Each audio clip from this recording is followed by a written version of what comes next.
नमस्कार दोस्तों, मैं हूं प्रियान और ये है मैनचेस्टर यूनाइटेड वर्सेस एवर्टन का प्रीव्यू। और आज हम बात करेंगे मैनचेस्टर यूनाइटेड कैसी लग रही है ये गेम में जाते हुए, एवर्टन का फॉर्म कैसा रहा है और हमें गेम से क्या एक्सपेक्ट कर रहे हैं। तो इस गेम में घुसने से पहले यूनाइटेड ने कल रात को ही विलरियल को 2-1 हराया था। Match Cristiano Ronaldo, mister champions league ने 95th मिनट में विनर मारा और गेम जिता दिया। और हालांकि यूनाइटेड ज्यादा खास नहीं खेली पूरी गेम में, बट यही यही पॉइंट है जो रोनाल्डो टीम में लाता है, और वो है कि एंड मोमेंट तक, आखिरी समय तक they are always in the game. और अगर चैंपियंस लीग हो तो भाई बिल्कुल United are in the game for sure. तो ये गेम, ये विक्ट्री, ये मैं ये गेम के बारे में इसलिए बात कर रहा हूँ क्योंकि ये जीत बहुत ही इम्पोर्टेंट इम्पोर्टेंट है यूनाइटेड के ये समय में, क्योंकि हम 3 गेम हार चुके हैं पिछले 4 गेम में। तो ये जीत बहुत बहुत ही ज्यादा जरूरी थी वो स्लंप को रोकने के लिए। हम पहले यंग बॉयज से हारे थे लास्ट वीक, जब जेसी लिंगार्ड का लास्ट मोमेंट पर वो बैक पास कैपिटलाइज कर लिया था यंग बॉयज ने। फिर हम हारे थे वेस्ट हैम से ईएफएल कप में, और उसकी वजह से हम ईएफएल कप से बाहर हो चुके हैं। तो एक एक ट्रॉफी ऑलरेडी कम हो चुकी है हमारे लिए जीतने के लिए। और तीसरा हम एस्टन विला से हारे थे। एस्टन विला से 80th में 80 कुछ 84th मिनट में शायद हम वो हेडर कंसीड की करे थे, और ब्रूनो ने एंड में पेनल्टी मिस कर दी थी। तो अच्छा नहीं लग रहा था। अच्छा ऑब्वियसली नहीं लग रहा था, बट ये ओली पर भी प्रेशर बहुत बढ़ रहा था कि उसे, क्योंकि उसे समर में बैक कर दिया है बोर्ड ने, उसे प्लेयर्स ला दिए, वरान आ गया है, सैंचो आ गया है, रोनाल्डो ऑब्वियसली आ गया है। तो अभी उसके पास, ओली के पास कोई रीजन नहीं है कि वो डिलीवर ना करे। और डिलीवर करे मतलब क्या? डिलीवर करे मतलब एक ट्रॉफी लाए यूनाइटेड के लिए, एंड एंड तक ले जाए यूनाइटेड को और जिताए। चाहे वो प्रीमियर लीग हो या तो चैंपियंस लीग हो या एटलीस्ट एफए कप या ईएफएल कप हो। ईएफएल कप से तो बाहर हो गए, बट ओली के लिए ट्रॉफी जीतना बहुत जरूरी है, ये तो हम जानते ही हैं। इसीलिए ये विलरियल के ऊपर जीत बहुत बहुत ही जरूरी जीत है, क्योंकि ये स्लंप रुक चुका है। और अब हमारी टीम एक मोमेंटम जनरेट कर सकती है, और ये मोमेंटम से हम एक 5, 10, 15 गेम अगर अनबीटन गए, अगर पॉइंट्स अक्यूमुलेट करते रहे, और ये अभी आगे के हफ्ते बहुत क्रूशियल है, क्योंकि हम बहुत ही इंपॉर्टेंट गेम्स खेलने वाले हैं, बहुत ही अच्छी टीम्स के अगेंस्ट खेलने वाले हैं। तो अगर अब हमारा कॉन्फिडेंस अभी ऊपर हो गया और हम ये टीम्स को हरा पाए, तो हमारा सीजन का जो बहुत बड़ा चंक है वो बहुत प्रोडक्टिव हो जाएगा, और हम अच्छी फिनिश लीग में अच्छी फिनिश होप कर सकते हैं, और चैंपियंस लीग और एफए कप में आगे जाने का सोच सकते हैं।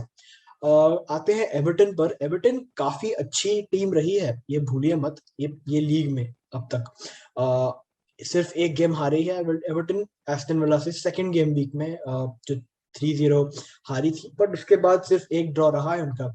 और वो यूनाइटेड से सिर्फ सेम पॉइंट्स पर है, 13 पॉइंट्स पर ही, बट गोल डिफरेंस पर एक प्लेस नीचे है। यूनाइटेड फोर्थ है और एवर्टन फिफ्थ है। तो एवर्टन काफी अच्छी रही है राफा बेनिटेस के अंडर। बहुत लोगों ने सोचा नहीं था कि एवर्टन इतना अच्छा कर पाएगी, क्योंकि कार्लो एंचेलोटी उनके मैनेजर थे, और समर में एकदम एक चुटकी में मैड्रिड की पोजीशन खुली और एंचेलोटी भाग गया नहीं कहूंगा, मतलब उसकी फेवरेट क्लब है मैड्रिड, तो वो मैड्रिड चला गया।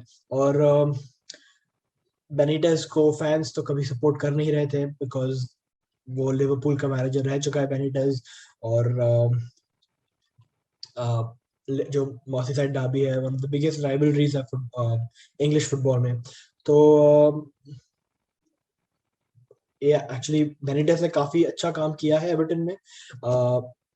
बेनिटेस वैसे भी काफी अच्छे मैनेजर रहे हैं, वो चैंपियंस लीग जीत चुके हैं लिवरपूल के साथ। सो ये शॉकिंग बात नहीं है, पर ऐसी टीम में आना जो मतलब शायद उन्हें चाहती नहीं थी, फिर भी परफॉर्मेंस देना और रिजल्ट्स लाना दाद देना पड़ेगा एवर्टन बेनिटेस को, और मैं देता हूँ।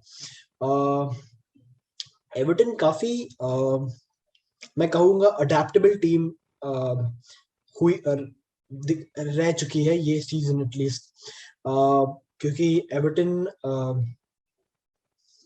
जो गेम था उनका बर्नली के अगेंस्ट, वो एक गोल पीछे चले गए थे, पहले बर्नली ने एक गोल मार दिया था और बेनिटेज ने अपनी फॉर्मेशन चेंज कर दी और डकोरे जो है उनका सेंट्रल डिफेंसिव मिडफील्डर था, उसको थोड़ा अटैकिंग रोल में भेज दिया और फटाफट ये 10 मिनट में गेम पलट गया और 3-1 से जीत गए।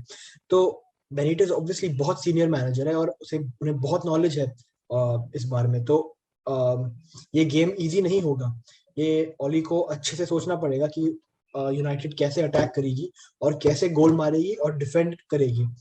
एवर्टन की टीम में आए तो एंड्रोस टाउनसेंड बहुत ही अच्छे फॉर्म में है, उनके कितने गोल असिस्ट हो चुके हैं ये सीजन, सोचा नहीं था किसी ने, क्योंकि बहुत ही आई थिंक फ्री ट्रांसफर में आए थे वो क्रिस्टल पैलेस से, और क्रिस्टल पैलेस में भी उतनी खास उनकी परफॉर्मेंस नहीं रहती थी।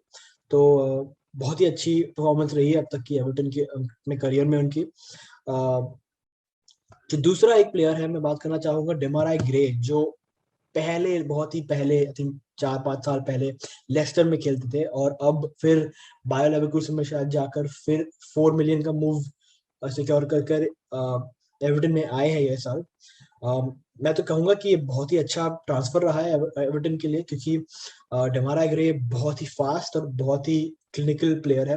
उनकी शॉट्स बहुत अच्छे हैं उनके और ड्रिबलिंग बहुत अच्छा करते हैं वो। तो ऐसे प्लेयर की एवर्टन को जरूरत भी थी, क्योंकि उन्हें लग रहा था कि रिचार्लिसन शायद जा सकता है, रह गया, बट अगले सीजन शायद जाए। तो डेमारा ग्रे एक यंग प्लेयर है और बहुत अच्छा प्लेयर है एवर्टन में। तो यही कहना चाहता हूँ कि एवर्टन बहुत अच्छी टीम है और हमें उन पे सोना नहीं चाहिए। We have to take them, अच्छे से प्रिपेयर करना पड़ेगा उनके अगेंस्ट। गेम में यूनाइटेड की तरफ आते हुए तो लूक शॉ शायद वापस फीचर कर सकते हैं, क्योंकि ओली बोल रहा था कि लूक शॉ वापस आ गया, टीम ट्रेन कर रहा है और उतनी सीरियस इंजरी नहीं रही है टीम उसकी एस्टन विला के अगेंस्ट, तो शायद लूक शॉ फीचर करे।